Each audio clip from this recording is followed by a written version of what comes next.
저는 그렇게 생각을 합니다. 이 민주주의라는 것이 이제 고대 아테네의 직접 민주주의로서부터 이제 출발을 했고, 시민들이 광장에 모여가지고 스스로 결정을 내리는 방식을 택했어요, 과거에는.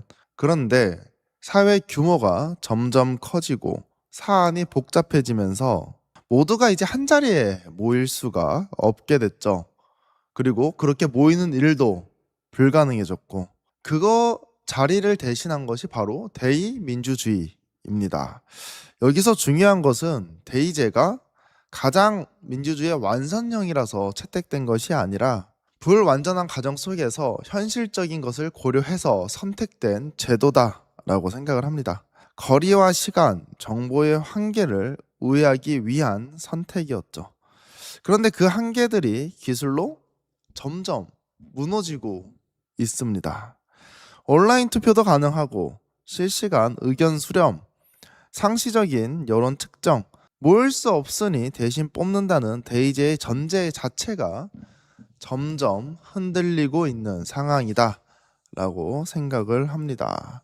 특히나 이번 전당대회에서 그 균열이 숫자로 드러나는 장면이 있는데요. 정청래 후보는 대의원 33%, 권리당원 44%, 여론조사 50%를 얻었습니다.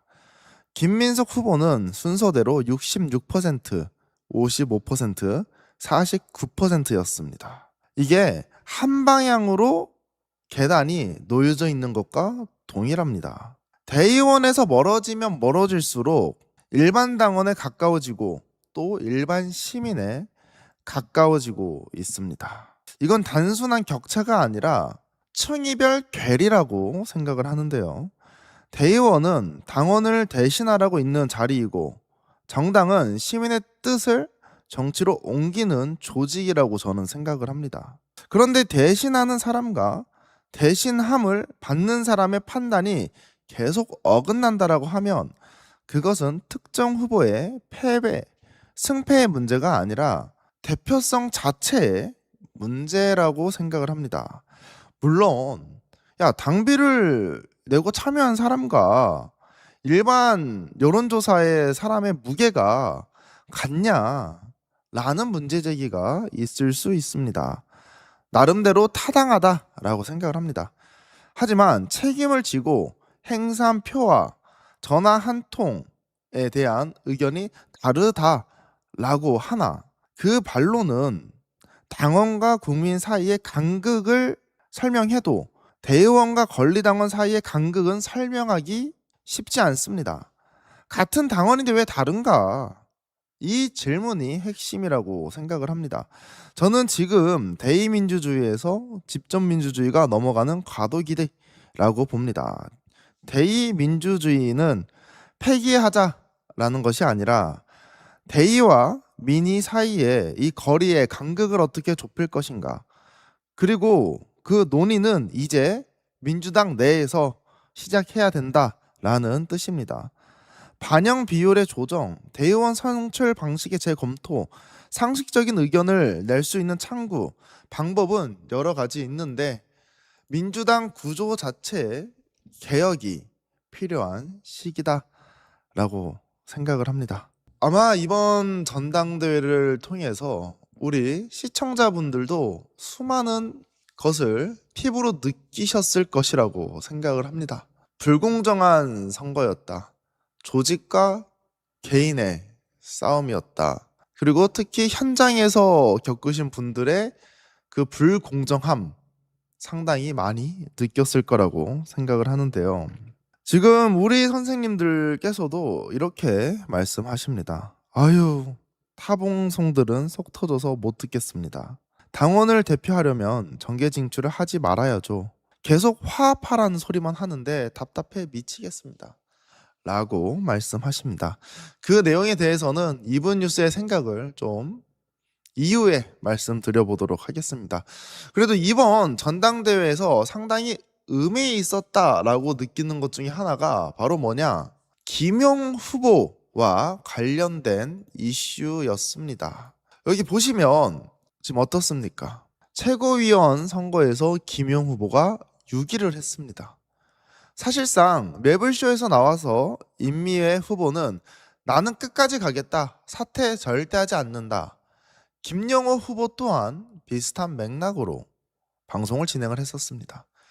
하지만 김용 후보가 떨어질 위기에 처하자 김영호 후보와 임미애 후보는 사퇴를 하며 김용 후보를 최고위원으로서 뽑아달라는 부탁을 하게 됩니다.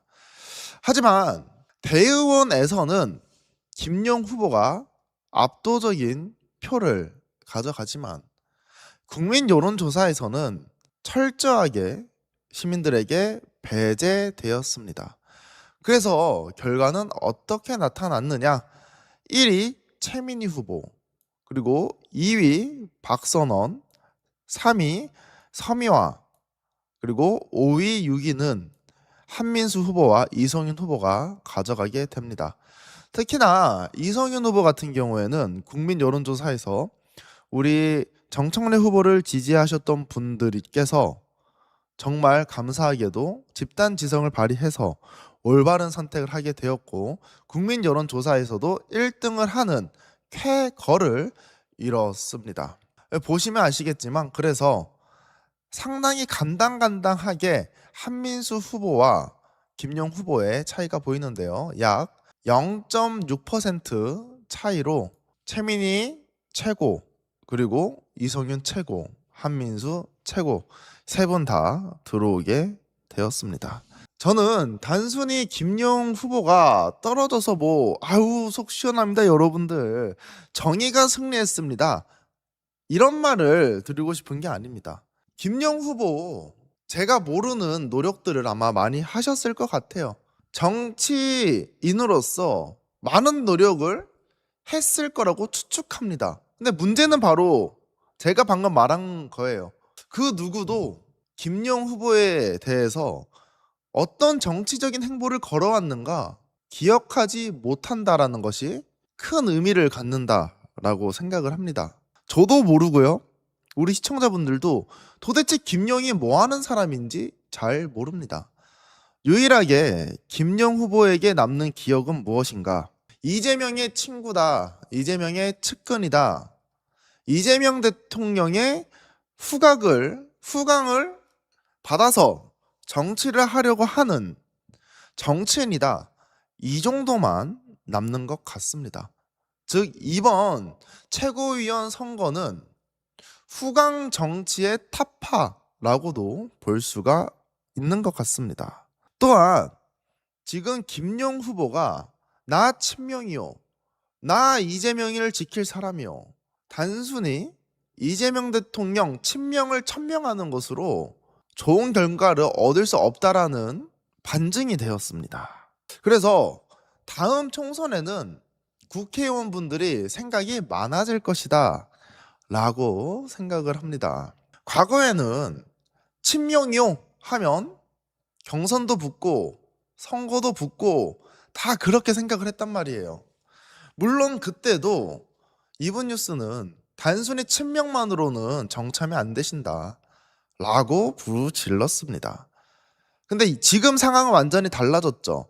누가 보더라도 박선원 의원, 서미화 의원 등등 이 최고위원 치는 사람 중에 이재명 대통령과 가장 릴레이션십, 관계가 좋은 사람은 김용 후보인데 그 김용 후보가 떨어졌어요. 그렇기 때문에 각 후보들에게 저는 이런 말을 하고 싶습니다. 이제 앞으로 총선에 나올 분들, 후광 정치하려고 하지 마시라. 내 할아버지가 김구 선생님이야. 내 아빠가 과거에 김대중 정부 때 국회의원을 했어. 잘 보좌를 했어. 나 자신이 아닌 그 뒤에 있는 누군가의 후광으로 정치하는 사람들은 빨리 생각을 바꿔야 한다라고 생각을 합니다. 우리 시민들과 당원들은 그 개개인의 정치인이 대리인이잖아요. 우리 시민들의. 우리 대신 정치를 해주는 사람입니다. 우리의 생각을 반영해 주는 사람이에요. 그런데 포상의 형식으로, 농공행상의 형식으로 그 의원직을 주는 것은 옳지 못하다. 그리고 똑똑한 당원분들, 똑똑한 시민분들은 그런 후광 정치 정치인 원하지 않는다라는 것이 이번 선거로서 드러난 것 같습니다. 그래서 아마 김용 후보는 지금 아마 이해가 안 될 거예요. 그리고 매우 가슴 아픈 그런 상황일 것 같습니다. 그래서 저는 김용 후보를 싫어하는 게 아닙니다. 미워하지도 않고요. 혐오하지도 않습니다. 후보님께서 개인적인 정치적인 자산을 쌓으셔서 그것을 토대로 훌륭한 정치인이 됐으면 좋겠다. 그리고 이재명 대통령의 후광으로서 정치하지 않으셨으면 좋겠다라는 생각이 듭니다. 우리 선생님은 지금 어떻게 생각하십니까? 이번 달 내내 이분 뉴스는 전당대회를 다녔습니다. 한 곳도 빠짐없이 열심히 돌아다녔는데요. 기억에 남는 에피소드 있으신가요? 본인을 갈고 닦았으면 좋겠다라고 하시는 분도 계시고, 이재명 후광 아니면 어찌 정치를 하겠습니까? 지호씨 고생 정말 많았어요 라고 하시는 분도 있습니다. 그리고 우리 선생님이 전당대회 과정에 있어가지고 눈물을 보이시는 분들이 생각이 난다라고 하시네요.